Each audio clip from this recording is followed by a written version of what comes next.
That's okay. Please. That's okay. Kind of, we'll try to make this panel as much fruitful as possible for you guys. So it's a good mix. I'm happy to share the stage with Akshay, Bhavna, Prashant, and Vishal, good friends now. And we have been talking about how to take this panel and give it more shape and structured so that there are some key takeaways that we can drive from this panel. So, first of all, congratulations to AdGully team on 10 years. I mean, it's been wonderful. Vijaya, Kalpana, Sudhir, everybody.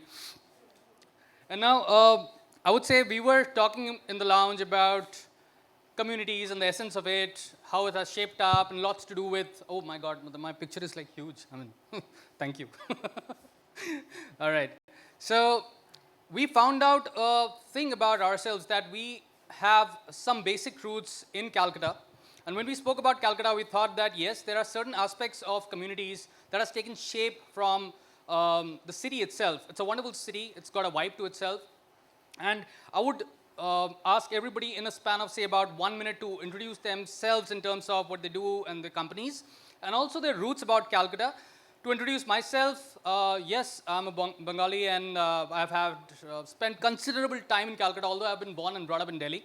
But Calcutta is a wonderful place, and all my cousins and everybody, a lot of family members stay there. So I keep going out there, and so there's a sense of warmness and warmth in communities out there, which we were talking about. And so over to you, Akshay. I mean, from here, let's just introduce and. Yeah, hi. I'm Akshay. I head this company called Tyru. Tyru is an ad tech company. It's been there for almost 2 decades. We're into technology. We have like our video technology called VidTech. We're also in the partnership business. We've been partners, entry partners for a lot of tech companies like Facebook in 2009, Twitter for 4 years, and now we're partners for Snapchat. We help them kind of grow in India from a monetization perspective. And something about Calcutta. Oh, something about Calcutta. My wife is from Calcutta. She's a Marwari, and that's the only connect I have with Calcutta. Hello everyone, good evening. So I handle media and digital for the RP Sanjeev Goenka group. My Calcutta Connect is actually the most recent out of all the people here when you'll figure out.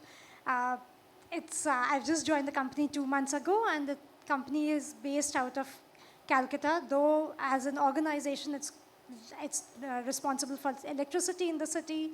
So it's some 1880s when it's actually started its operation there. And why Calcutta is because suddenly while discussing we realized that there was a huge Calcutta Connect which all of us had here, which is very strange, and that's how communities are built, and we will touch upon it more as we progress through the panel. Hi everyone, I'm Prashant Puri, co-founder, CEO of AdLift. We're a digital marketing agency. My connect with Calcutta is that when I get a chance, I go party in Park Street. So that's the only connect. And no, I'm kidding. I was brought up there, spent about 10 years of my life there. And as Bhavna mentioned, I think engagement and connect and building community is very, very core, whether it's mobile or offline, and actually touching upon where that connect is for right from a 5 people community right up to hundreds of thousands.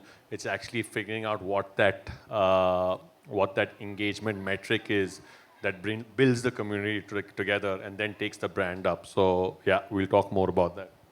Hi, good evening, everyone. My name is Vishal, and I'm the founder of Momspresso. Momspresso is the largest community of mothers in the country. Our mission is to empower mothers every day, and we do that by providing a safe platform for them to express themselves in 10 different languages across text and video, and financially through a micro-influencer platform called My Money. My Calcutta connection is actually quite deep and significant. I studied in Darjeeling, so therefore I have lots of friends in Calcutta. I met my wife in Calcutta, and I also went to college in Calcutta. And so lots of very great memories about Calcutta, and I think a great example of how one common fact, right, can create a community. And of course, we'll dwell upon much of that as we go into the conversation. True, absolutely. I think there's a connect we just found out. So any keywords that, I mean, just a generic question, come to your mind when you think about communities? I mean, any basic keywords? I mean, it could be like, what are communities based on? Or what is the essence of communities? If you want to throw some keywords at us. What power communities and what is the essence of it? What are the pillars that support it?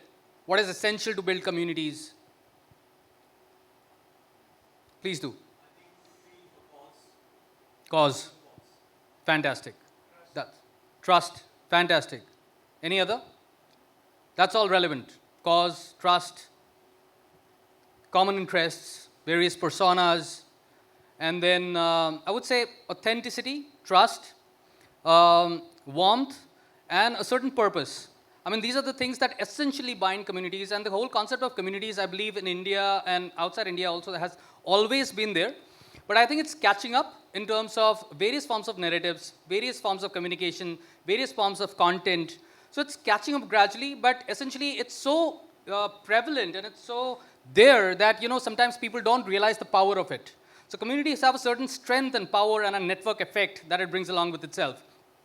So I think various personas we get out of communities, and that's why probably brands and a lot of other industries also are catching up with this whole concept of communities, because a lot of in-depth cognitive research has been done around various kinds of personas that are kind of created and kind of could be leveraged in terms of monetization or in terms of leveraging various activities or various types of contents. So I believe in certain consideration, mobile becomes a non-negotiable factor. When it comes to any, we have discussed throughout the day various forms in terms of what works on mobile, what does not, and various challenges.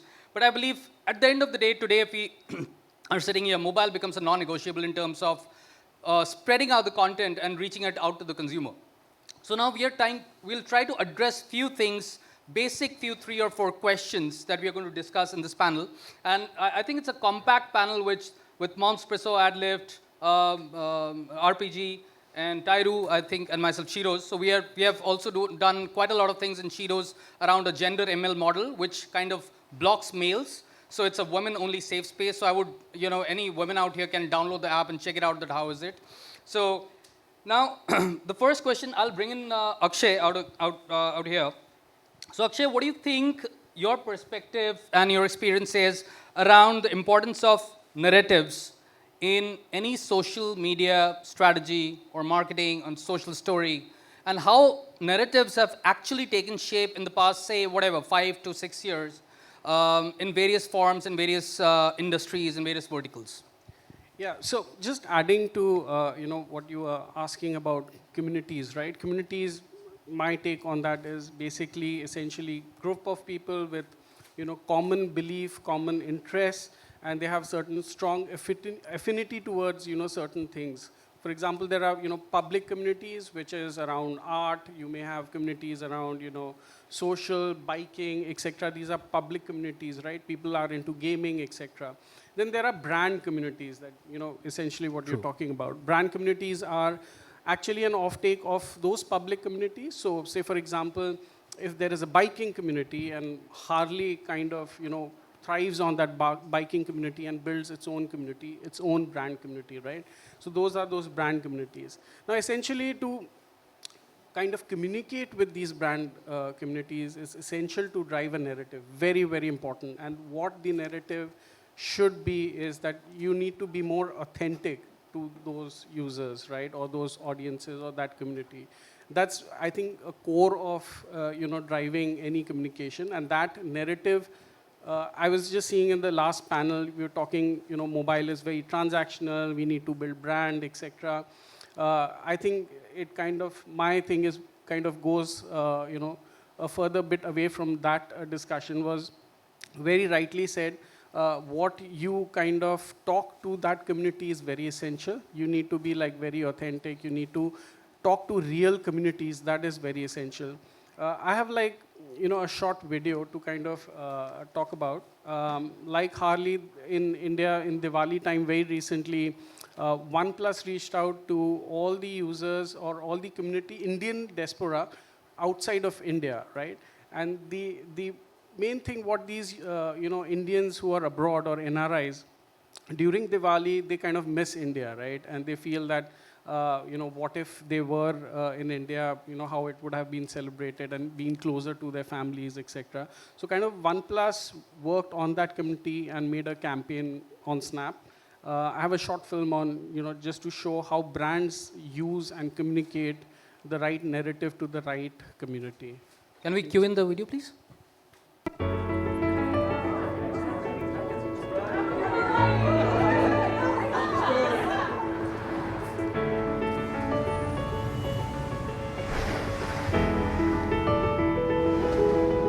We celebrate Diwali because it's just part of us. We celebrate Diwali in India every year. So wherever in the world you might be, you continue to do that. In India, at Diwali, everything is lit up. You know it's Diwali. That was awesome. That felt really great. It felt like a little bit of home, got over here, and what a great idea. It's one of the most nicest places in London and it's so lit up already. Doing that on Diwali is going to be a lot of fun. It's a way to internationally show people that there's a festival like this.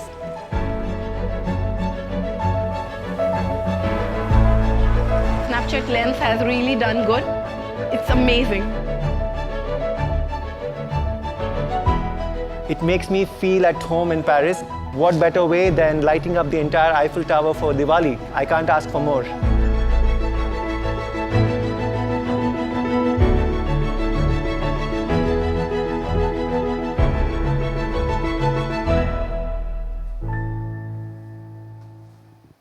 Super.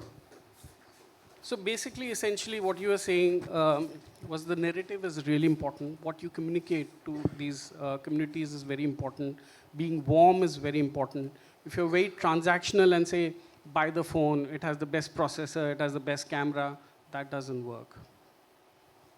I think that's an interesting piece. So, thank you, Akshay. I'll bring in Prashant on the next question. So, the question itself is very interesting, and Prashant would have a lot of insights in this. So, Prashant, how does one actually tend to harness social signals?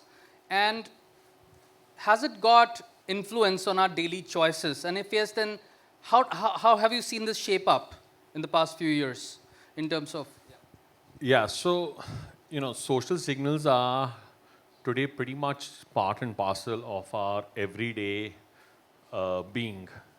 And, the last 6 months or the last 8 months itself, from sort of the elephants in the room, the platforms such as Instagram, Facebook, they themselves have started to do tests around several countries where signals like likes, they're looking to make that go away, right? Now, why would a platform start to test out likes to go away? It's because it's now an inherent part and parcel of decision making. It's also reached epic proportions where there are lots of studies around how that affects mental health. It's not only user behavior, but it goes way beyond user behavior. So whether you're talking about sharing a post out of Eiffel Tower or a brand that shares a post, the user and consumer behavior starts to look at a number of different social signals, right from likes, engagement, comments, which now inherently becomes part of your buying journey. So absolutely 100%, it's super critical at this point from a brand perspective, from a user perspective of how important that's become. And another testament or another data fact to this is back in 2012, 2013, when Facebook's market cap was about $68–80 billion, the organic reach was about 2–2.5% on a post. Engagement rates were 1.6 to 2%. Today's market cap is upwards of $550 billion, but their organic reach has dipped because that's how they've tweaked it. So they want to give users or brands more opportunity to tweak that, obviously through them making money, through them spending more, right? But it's an important factor where they think they can sell products, make a huge impact for brands by tweaking these social signals, right? Otherwise, their own market cap won't have increased tenfolds. So social signals today is inherently part and parcel of our daily lives, and hence it becomes super critical from a brand, marketer, marketing perspective to look at those closely. My last one point on this would be, it's not a one size fits all. So of all the social signals, right, from reach, impressions, engagement, likes, comments, it's not, as a marketer, you don't need to track all of them at the same time and have the same benchmark. For a specific product, engagement may be really high. For a specific product, your KPI around reach would be really high. So really figuring out from a marketer perspective what works well for your product and zoning in on that becomes critical versus going after the entire slew of social signals. So one quick cross question, Prashant. How important is, have you seen engagements as a metric gained significance in this whole journey? I mean, there are obviously impressions, clicks, but there is this, the number of user engagement that happens on any platform, in any conversation, in any content. Are brands, I'll come to Bhavna also on this, but are brands actually, do you see them evolving in terms of the essence of engagement as a metric, how they're evolving? Yeah, so it depends on, it depends on brands and verticals. Secondly, it depends on what's the overall goal for the campaign that you're running for, right? If it's purely performance, then at the end, your performance goal is conversions and transactions, right? So it's not how many people commented or engaged. Now, if you piggyback off a brand or a reach-led campaign, so let's say you did first you did a video view campaign, right? And you reached upwards of 5 or 10 million people. Then you further segmented that data into how many people actually viewed my video for 3 and 10 seconds. And then you remarketed, right, to that. So then their engagement is views. And then it becomes critical even for a performance marketer where branding was top of the funnel. People who've actually looked at my ad and spent time through upwards of an average amount of more than 10 seconds, I want to actually reach out to them through a more performance targeted call to action ad. The initial engagement becomes really critical. So it just depends on what the overall brand goals are for a specific campaign. Fair enough. I think this is a good one. Bhavna, I'll bring you in out here. So one question which I've been thinking about, so do you see brands essentially, and it could be any brands, I mean, you have worked with like more than, I think, 3 or 4 brands, and you've seen different communication, different messaging, different purpose for each brand and each product. Does community building on mobile help bring in a differentiated brand voice or value for any brand? I mean, specifically community building. Do brands focus on any project or any communication, any messaging which has community or community building or user engagement as a metric, or has it helped? Have you seen that in any of the brands that you've worked with? Okay, so I've been very, very recent in this new place. So I will take examples from my previous organization, where I had the privilege of working on 2 very diverse but very heritage brands, Dettol and Durex. And again, both these brands were given the legacy of the brands, there was a lot of brand love which already existed, but there were certain messaging, there were certain cues which we felt will come out once we actually engage a community. So, in fact, for Dettol, we engaged with Momspresso. This is not a plug-in, but there was work done to just try to kind of, understand where the mothers actually see the brand. Because what happens is, with a brand like Dettol, you felt that there was a lot of harsh chemicals and stuff like that, which was something which we tried to move away from, using moms as a platform. The second thing, in fact, there was a whole product which has now been launched called Dettol Moms and Me, which was done through using mom influencers to understand what kind of things you don't want in a brand. So the entire harshness of the brand was taken away. The typical Dettol smell was taken away because women felt that this product, the smell kind of denoted harshness, and you wanted to be slightly in the softer and the more organic space to make sure that people see that it's a brand which is for me, but at the same time doesn't have the harshness or those things which will harm my child. So that was something which was done with the entire community. The other thing on Durex, very different brand, very, very different challenges. And the government coming up with the regulations that you can't advertise till 10 p.m. was not really helping. And we were a challenger brand. There were other brands which were existing in the marketplace for longer. They were at half the price. So what we realized is that given the kind of audience we are talking to, let's try to look at going on social media and seeing what can be done. And suddenly, the whole thing of a brand being seen in a very, very different light came about. It was seen as quirky. Durex always had that flavor of being a bit of a quirky brand. A lot of people remember the Father's Day ad, which came about a few decades ago. But that's one brand where we saw, in fact, a lot of people coming back to us with their own version of the creatives, with their own version, and kind of, people coming back and saying that you are almost like an Amul. So that kind of puts you at a very different kind of a pedestal, and then you have to be responsible for what you're conveying as a brand. So there were things which you would completely stay away from. You would never try to be derogatory towards women, which a lot of competitive brands were doing. So if you're building a community, it is very important for the brand to be responsible. You have to be passionate and you have to be caring towards your community. You can't leave them in a lurch. And the final point I would like to say is that you have to have a singular brand voice. So people should not kind of take away from what you are trying to say. And a very good example for this, which comes to my mind very recently, was a Zomato example, wherein somebody complained about a Muslim rider delivering the food, and they said that they will not accept the food. And how the brand handled it was, I think, a very, very good example. And then how the entire community came up to their support.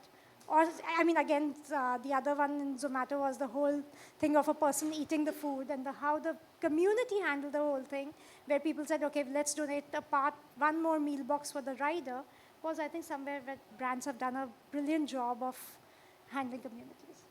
Ankur, if I can just add on to that. Please. I think we had the good fortune, of course, of working with Bhavna and with Dettol. And I think it's a great case study of how a brand has leveraged the community. So the whole proposition, like Bhavna said, was about this new Dettol soap. And the proposition was co-created with moms.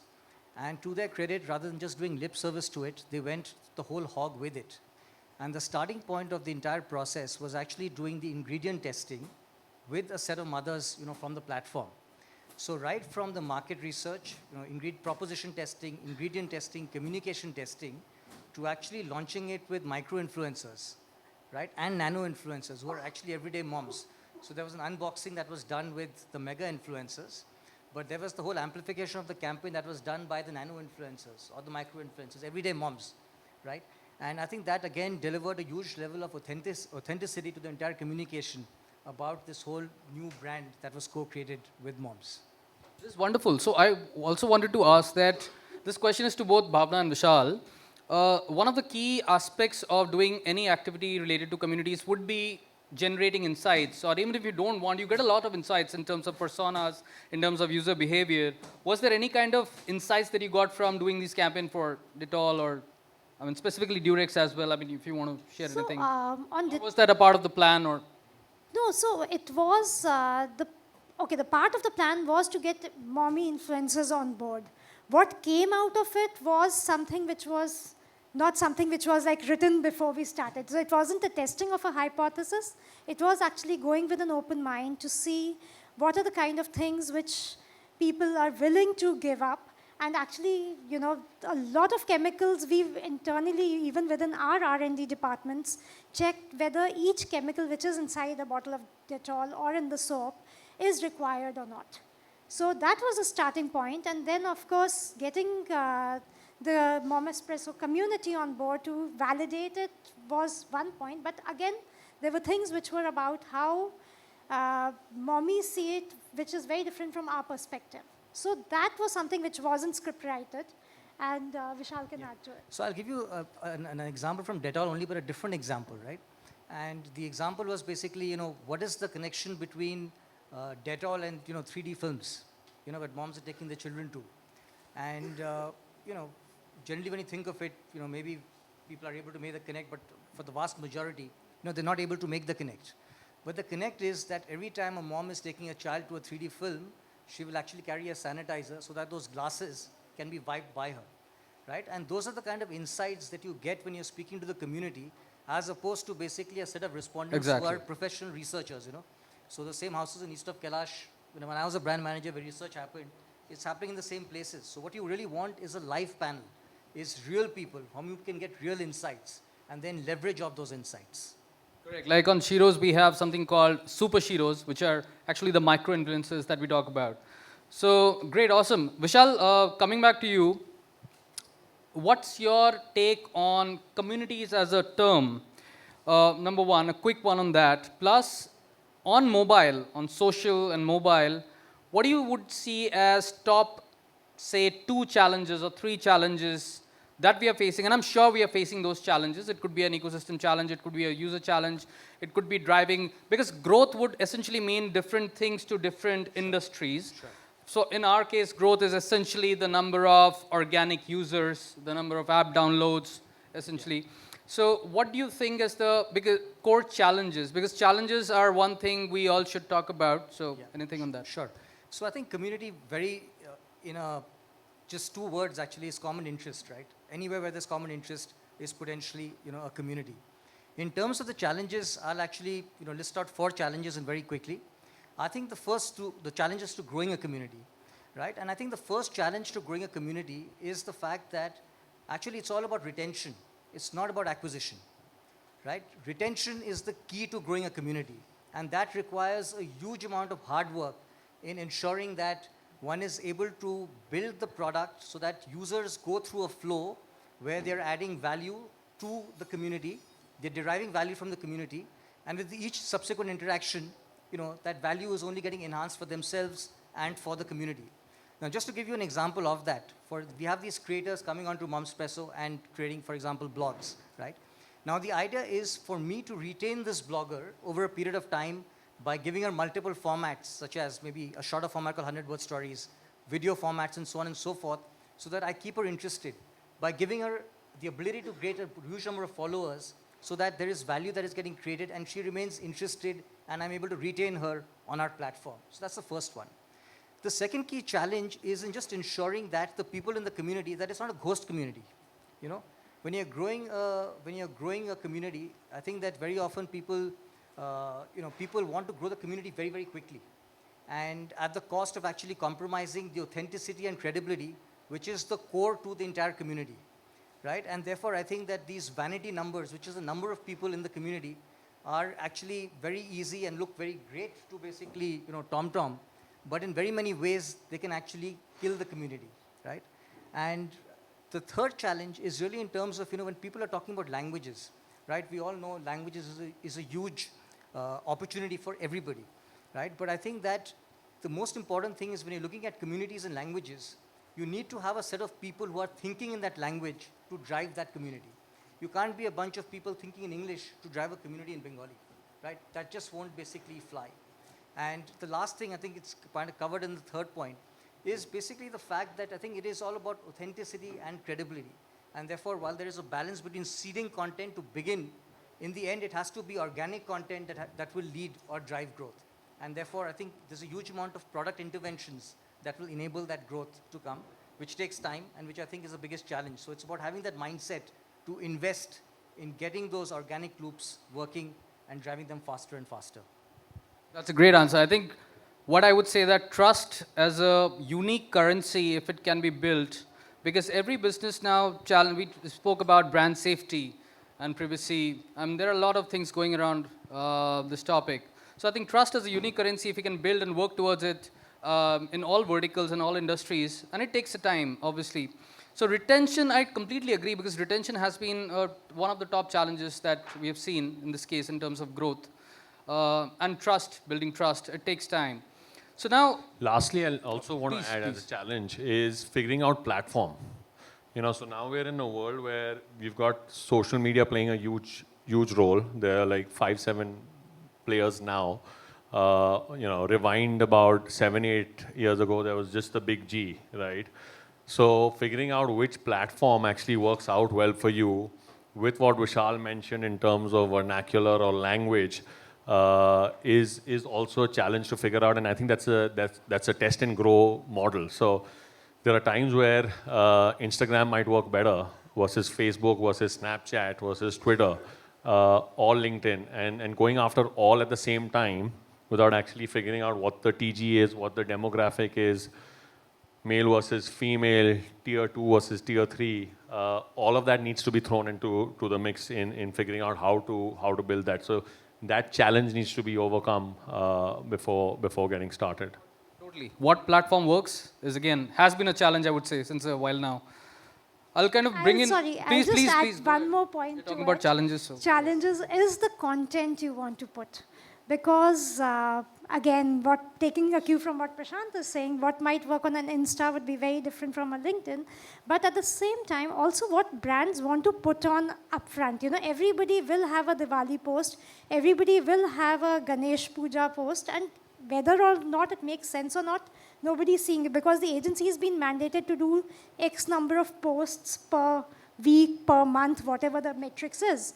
And it's very important for the brand teams to also, rather than sitting and looking at those vanity matrix, which Vishal spoke about, to look at what is exactly my brand standing for. It's like if somebody is doing, everybody does around Mother's Day, so like everybody's doing, so we should also do something. That something what it should be is a very difficult task. Yeah, so like for Dettol, we didn't do anything on Mother's Day because there was just so much clutter there.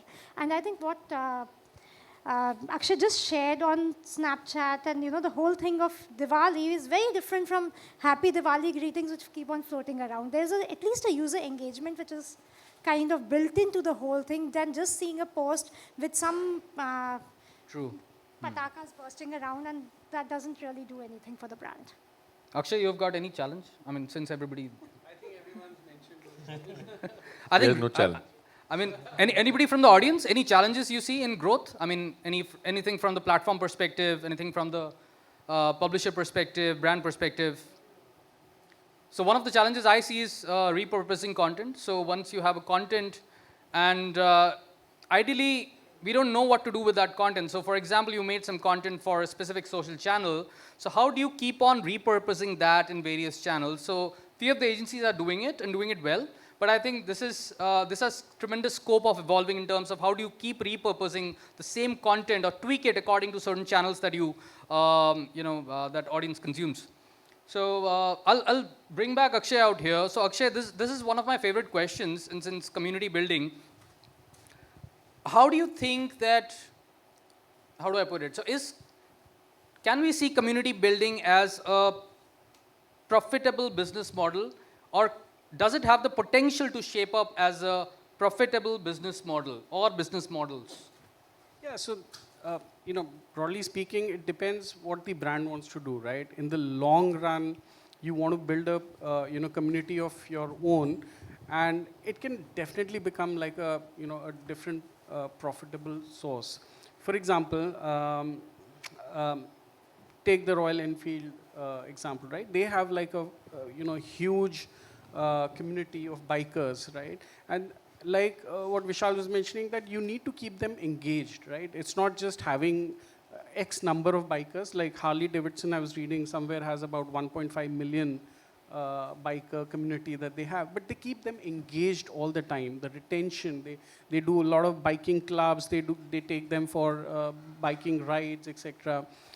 And that is what is important. And you would be surprised that through this community of bikers, almost, I think it was 7% of Harley Davidson revenue is coming from these communities, right? Another example would be Disney, right? Disney's core business actually is making movies, originally, right? Making movies. But through merchandising, almost $50 billion comes through merchandising for Disney itself, right? So, of course, these are large businesses. They have large communities, children, etc., that they work with.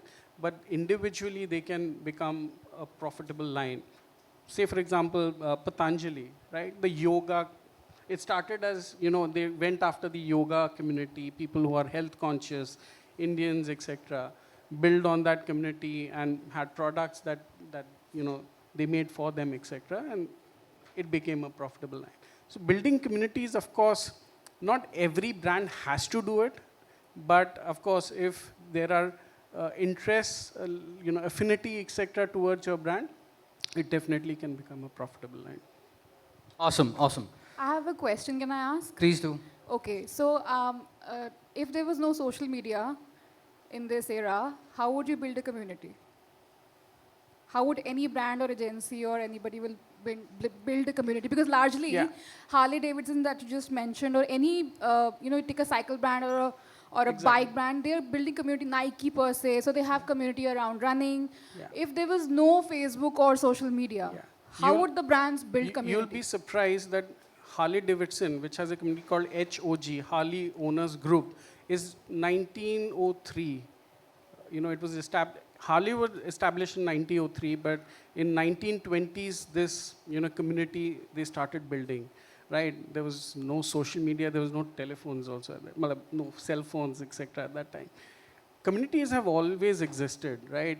It's just that these platforms have made it much more easier to get them together and communicate in a much easier way.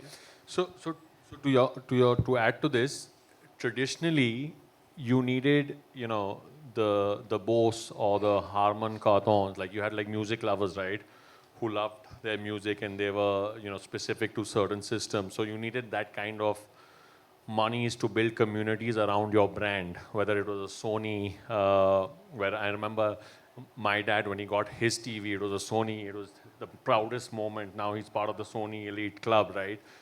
But now we've got like, I think about 100, 110 different TV brands. We've got about 50 odd phone brands. So I think social media today has made it easy for community building. So how would you do what you're doing today? 30 years ago, I don't think it would be possible because you needed that kind of advertising money to build that. That's where social media has come in, and that's why you have Facebook at a $550 billion market cap. And to that, something that I think watched or read, for the first time in 80 years, data has overtaken oil as a commodity. So up until now, oil was the most valued commodity. Today's day and age, data is. I mean, data changes presidencies, right? We've seen that with Cambridge Analytica. So we're sitting on a ton of data, which is where communities come in and kick in. So there you go. Yeah, Please. sorry, just to take off of what Akshay said, take the alumni group, for example, right? That community has always existed forever. But I think the moment WhatsApp has come, the level of engagement that it has, facilitated is of a completely different order of magnitude. So communities have always existed. It's just that they've got hugely amplified, or the engagement has got amplified because of social media. I'm glad you asked this question because I was a part of the music group since the 80s, since I play the tabla, and I was a part of the classical choir where people used to play sarod, sitar, and I was deeply into classical at that point of time. And my group involved about 10 or 12 people, and which increased over a period of time to about 15 to 18 people. But then what we realized that once social media came in, that group increased like crazy. I mean, like we found out so many new people with different interests in percussion, in jazz, and fusion. And so it gives newer scope and opportunities. But that's a very valid question.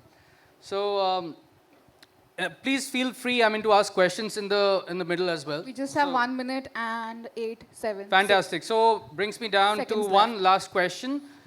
Everyone can take a quick dig at it and then one closing one. So video and vernacular. Vernacular and video per se, what as a scope do you see in this ecosystem of community building on mobile? If we don't have vernacular and video, for example, in our plan, are we missing on something? See, I think that, lots of people here are marketeers. And I just want to draw the TV analogy with what we do on mobile. So if you leave aside cricket, all the most expensive channels are all the channels that are targeting, that are the post 7:30, post 8 p.m. kind of channels. And all of them are regional language channels, right? So whether it is basically a Zee Marathi, it could be an Inadu, it could be a Colors, all of them, they are very, very clearly regional language channels. And therefore, I think that the opportunity is already well documented. It is basically for brands to tap into these communities to actually leverage that. The second very quick point is that actually what vernacular allows us to do in India is that every geography is unique, whether it's in cuisine, whether it's the culture, whether it's customs. It enables us to actually tap into that. So you won't do a Karva Chauth related stuff in the south. You might, for example, do that, what's that thing where women dance in Durga Puja in Calcutta? Yeah, Dhunuchi dance. Dhunuchi dance, right? You might leverage that in Calcutta. You might leverage Dussehra in the north of India, right? So I think that's the opportunity with vernacular. We'll just take 2 minutes, that's all. If that's okay. We'll just wrapping up. So. I have two data points to share. One is non-English number of internet users in India has already surpassed English. In a year's time, it's going to be 550 million versus 199.